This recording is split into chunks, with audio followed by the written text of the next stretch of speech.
La Biblia es uno de los libros más influyentes en la historia de la humanidad.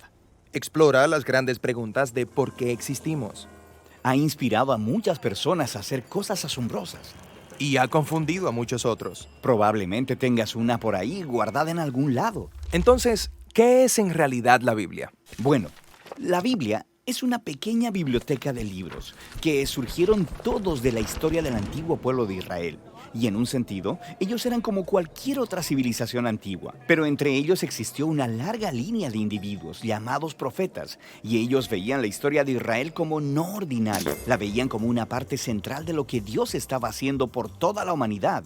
Y estos profetas eran genios literarios. ¿En serio? Sí, ellos usaban de manera experta el lenguaje hebreo para escribir narrativas épicas y poesía muy sofisticada. Eran maestros de la metáfora y de la narrativa y utilizaron estas técnicas para explorar las preguntas más complicadas de la vida acerca de la muerte y la vida, las luchas del ser humano. Así que hay muchos autores diferentes que contribuyeron en escribir este libro. Sí, y estos textos fueron producidos en un periodo de más de 1000 años, empezando con los orígenes de Israel en Egipto hasta su reino y su primer templo, pero eventualmente fueron conquistados por los babilonios, quienes se los llevaron al exilio. Luego, en un momento crucial de su historia, muchos israelitas regresaron a su tierra, construyeron el segundo templo, reformaron su identidad, y es aquí cuando las escrituras judías empezaron a tomar la forma en que las tenemos hoy en día. Está bien, la Biblia judía. ¿Qué hay en ella? En hebreo se llama por un acrónimo conocido como Tanakh. La T es por Torah, a veces llamada la ley. Esto es, los primeros 5 libros con la historia del nacimiento de Israel. La N es por Nevi'im, una palabra hebrea para profetas. Y esta sección consiste de los libros históricos que cuentan la historia de Israel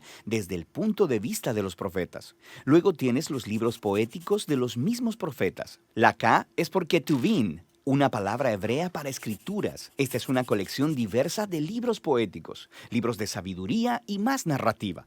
El pueblo judío cree que a través de todas estas obras literarias, Dios le habla a las personas. También hay otras escrituras judías que estaban siendo producidas durante el periodo del Segundo Templo. Sí, un grupo realmente diverso de textos, y estos también eran muy valorados en las comunidades judías. Y había debate en estos tiempos antiguos sobre si algunos de estos textos debían o no ser considerados como parte de sus escrituras. Así que hay muchos tipos distintos de textos escritos en un periodo de tiempo muy largo. ¿Por qué los juntaron en la forma en que lo hicieron? Todos estos textos juntos cuentan una historia épica sobre cómo Dios está trabajando a través de este pueblo para traer orden y belleza al caos de nuestro mundo. Y todo ello culmina en la esperanza de un nuevo líder, quien vendría y renovaría toda la creación. Y luego el Tanakh termina, y este líder nunca llegó. Así que es una obra escrita de manera experta, pero le falta el final. Exactamente. Luego, unos pocos siglos después, un profeta judío llamado Jesús de Nazaret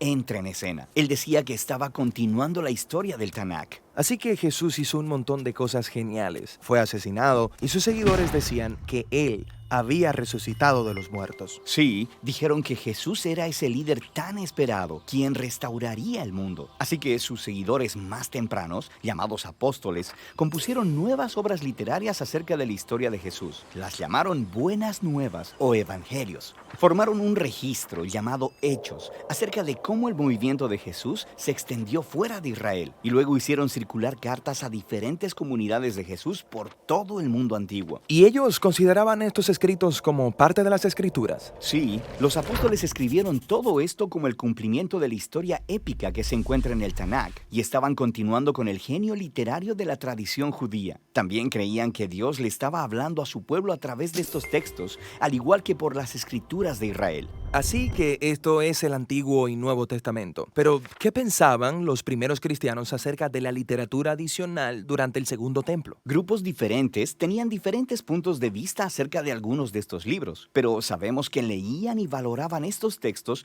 porque los utilizaron junto con las escrituras judías. Está bien, entonces tenemos el Tanakh, las escrituras judías, tenemos estas otras obras del periodo del Segundo Templo, luego las escrituras de los apóstoles acerca de Jesús, y eso es mucha literatura. Entonces, ¿qué hay en mi Biblia? Durante 2000 años, el movimiento cristiano ha tomado formas diferentes diferentes. Y desde el principio, todos los cristianos reconocen tanto el Tanakh como las escrituras del Nuevo Testamento. Y durante siglos, mucha de la literatura del Segundo Templo era leída como parte de la tradición bíblica. La Iglesia Católica, por ejemplo, eventualmente la hizo oficial y llamó a algunos de los libros de esta colección libros deuterocanónicos. Algunas iglesias ortodoxas incluso usaron más libros de la literatura del Segundo Templo. Y luego, en el siglo XVI, durante la Reforma, los cristianos protestantes quisieron regresar a las escrituras más antiguas de los profetas y apóstoles, así que solo aceptaron el Antiguo y Nuevo Testamento. Muy bien, creo que ahora entiendo.